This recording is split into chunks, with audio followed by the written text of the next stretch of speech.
So we talk a lot about the axe snap on the channel, and I don't have an axe, but this is an axe grip and a machete, and there's a blade on here. And the biggest difference between this and the bat, obviously, is the bat is a cylinder. So there's no point of reference that you have on the bat unless you actually put a mark on there or note where there's some graphics or something where you're actually making contact with the ball. So what I see a lot with the video analysis that I'm being sent is guys coming through with their swing and they're palm up, palm down, pretty good, you know, palm up, palm down like this, and then they get right to the point of contact and they actually flip their wrists up like this, and they're actually making contact with the ball like this. Well, if I was gonna bury an axe or this machete into this tree, you know, would I ever roll my wrists into it like that? No, I mean, you know, you can obviously see that you wouldn't do that. I give this to anybody, or 99% of the guys are just gonna pull their hands back and then boom, bury it right into there like that. And that's what we're trying to teach at the point of contact. Now, if you get to the point where you're flat hitting balls, or you feel like you're a little bit inside out, or you're late with the snap, and you're not cutting balls how you should, it's probably a swing plane issue where you're not cutting through the ball in a straight line, but you can play around with a little bit of roll. There's a video on the channel called "Is Your Lead Wrist Blocking the Swing?" So is there a rolling of the wrist? Absolutely. After contact especially, there's contact and then boom, you're out to full extension and rolled over. But as far as how much roll is there from right before contact to right after contact, you'll have to play around with that. That's different for everyone, but it's definitely not like this where you roll your wrists into the contact. You basically are palm up, palm down at contact, and if you want to play with a tiny bit of roll, you know, starting right here, a little bit of more roll like that to cut the ball more, you can do that. But this is just a great visual, you know, to go out. You can do top hand drill like this, you know, boom, you power there, and then you pull karate chop and snap right here. Guys are asking me still in the video, they're saying, well, what is the snap really? I mean, we've explained that a lot in the channel, but there's a lot of top hand snap and then lead snap. It's the flexing of the lead wrist, and it's the powering and the snapping of the top wrist, just like in the Hit 50 Feet Farther video on our channel that has a ton of views on it. So just a visual to have. If you have an axe handle or you have something like this, you can go up and actually visualize where you are at the point of contact and then see where your wrists are. Basically, that's what part 2 of the swing is. So part 1 is getting into your connected position, and then part 2 is just starting your hands on the correct path, and also having, you know, we're connected. What's the connection mean? It means the rotation in the hands are connected. So when the front shoulder pops open in the front arm, which I always tell guys, the lead arm should be straight, but get it so it's so straight where it's uncomfortable, and then you're kind of shaking a little bit and then back off a little bit, and that's straight. It doesn't have to be totally straight, but you'll feel some pressure on your lat and your tricep.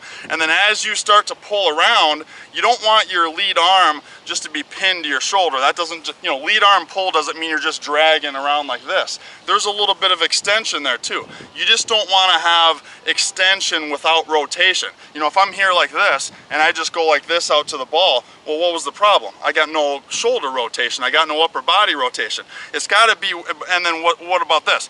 You know, I got the rotation, but I got no extension. It's a subtle combination of both. So as I'm here, I start part 2 of the swing. There's a little bit of, you know, taking your hands or the knob towards the point of contact on the correct plane, and just getting started like this, a little bit of separation there, so that as you come through, part 2 of the swing is really just to here, because then you want to start snapping already. You want to start snapping right there. You don't actually try to create lag and then at the last second try to flip the wrist. I still get a lot of guys that tell me they're trying to do that. That's what it looks like on film. It looks like guys are, you know, going like this and then all of a sudden they flip their wrist into it. No, you just get to here. As long as you start that rotation, the lag will come on its own. And then you start that snap, just like that video we did, start the snap sooner in the swing. You start it right here, boom! That's where you get that second level pro style bat speed. Yeah, so it's rotation, stab, and snap. So it's rotation, as you stab, you're stabbing the knob, just like you have an ice pick here on the edge, you're stabbing the knob towards the point of contact. If it's off the tee, you can take it towards the ball, but when it's a live pitch, you take it towards the point of contact so that you're not taking the knob up in the air. But it's rotation as you stab, just like I said, if you don't rotate and you just stab, well then you're just out here in no man's land. So you want to rotate, stab, and then the snap comes with it. But make sure it's all one motion. You know, we're talking about rotate as we stab and then snap like it's 3 different parts, so that you can explain it and understand the concept. But once you actually take a swing, it should just be part 1 and then boom, part 2 and 3 all come together to contact. And everything, if you do it right, everything after impact is just follow through.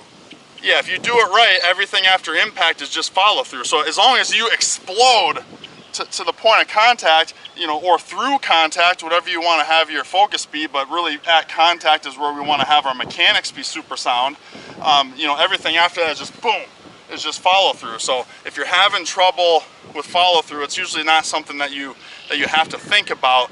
Once again, it comes natural. If you start on the correct swing plane, use the rope so that you're swinging along the top of a rope to get a straight line bat path. And actually, when I say straight line, it looks like a line from the side, but it's actually more of like a hula hoop. If there was a hula hoop around me, it's basically snapping and then continuing around. That's just the follow through. That'll come on its own. So I talk about the grip in a video on the channel called Is Your Grip Ruining Your Swing, which is really good to review. But basically, you want to have these knuckles lined up, and I don't have a better term for them than just what other people call them, is the knocking knuckles, like the knuckles that you would knock on a door with. Those knuckles have to be lined up, and Jeff Hall has a great video from many years ago on the internet you can find. He talks about the same thing. If you don't have these knuckles lined up, you know, I'll still get videos from guys, and I'll see high-end players, baseball and softball, that still turn their wrists over like this. And what that makes you do is it makes you have to have an inside-out swing like this to get yourself on plane, or else you just have a draggy swing like this, and then you actually follow through like that. I mean, just look at how awkward this is. I talk about it in the grip video, but it'd be great if, you know, all the bats could have a grip like this, but then you'd only be hitting on one or 2 sides of your bat, so the technology isn't really there for that. But it's a great training device to use. Something like this, or an axe handle, is usually what we use in our clinics.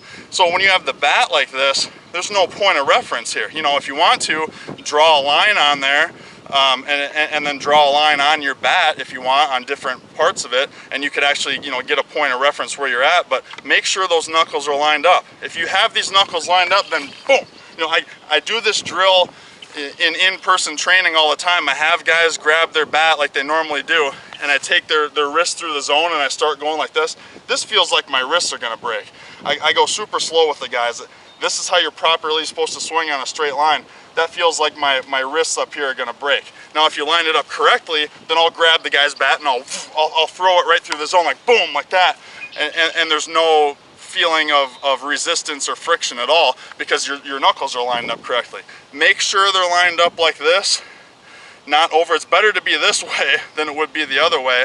And then also, if you're using a cup grip or an overlap, like I do, or hanging 2 fingers up on top, just do the same thing. You just drop them down on there.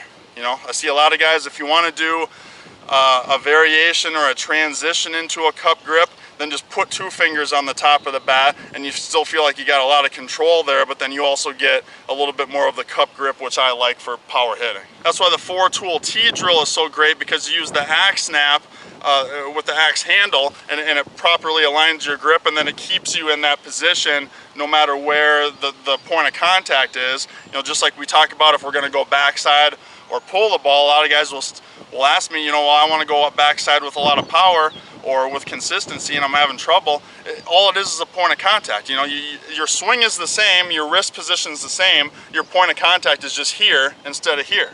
You know, imagine if I'm actually swinging like this. Well, you know, now right here, my timing is perfect, but if I go back a little bit, if I'm gonna go backside, now I'm actually hitting the ball on a glancing blow like this. It's either gonna be a ground ball or a pop-up, or you know, if you time it perfectly, you're gonna get a hit. That's why we wanna have a straight line swing through that zone so that we can make contact in all those different spots, and you don't have to worry about your mechanics necessarily. And then the other thing is, you know, imagine if I'm, you know, trying to create lag, if you will. If I'm trying to create lag out here and then snap at the last second, well, what if I'm going backside? You know, backside, I'm making contact right here. So if I'm trying to create lag and then flick my wrist at the last second, there's no time in there to get your snap. You know, when I go backside, I still get a huge snap because I start here and I go boom. I snap to that point of contact and send the ball that way. So that's a good visual to have, and to use the 4-tool T-drill to help you visualize that. Yeah, in summary, rotation, stab, and snap all together. Rotation, stab, and snap. We talk about it in 3 parts, but it should be so fast, so explosive that you don't even think about it. If something's breaking down, then you have to go back and say, well, which part of that do I need to work on? But once you're up there swinging, you know, it's just part 1 of the swing, and then boom. You know, the last part is rotation, stab, and snap all together. I mean, then that's about as close as you're gonna get to Oh yeah, no, I'd actually, boom. Well, it's more of a stab, a punch, it's got to be forceful, you know. And if people watch my swing, it's very forceful. There's a lot of tricep extension. Yep, and exactly. Then there's actually lat and bench press muscles that take that off your chest, right? Correct. And that actually, the nice thing about the rope, it sets kind of the proper plane, doesn't it? Yes. Yep. This is actually a perfect little device if you're trying to train here, because you can see from my step, boom, from the explosion, boom, and then the third part of it is just the snap.